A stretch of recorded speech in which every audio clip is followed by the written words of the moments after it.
पुढची महत्त्वाची बातमी आपण पाहूयात। अमित ठाकरेंवर दाखल झालेला गुन्हा अयोग्यच आहे।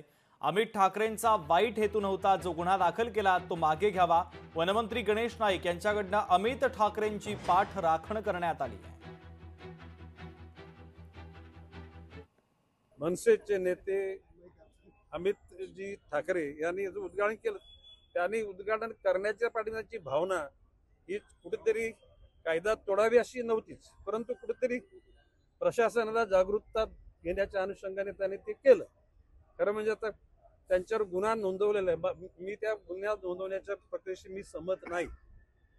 ती प्रक्रिया झाली ती एक प्रकारची म्हणजे स्वयंस्फूर्तीने झाली, नॅचरली झाली, आणि अजून सुद्धा माझं म्हणणं की तो गुन्हा मागे घेतला पाहिजे।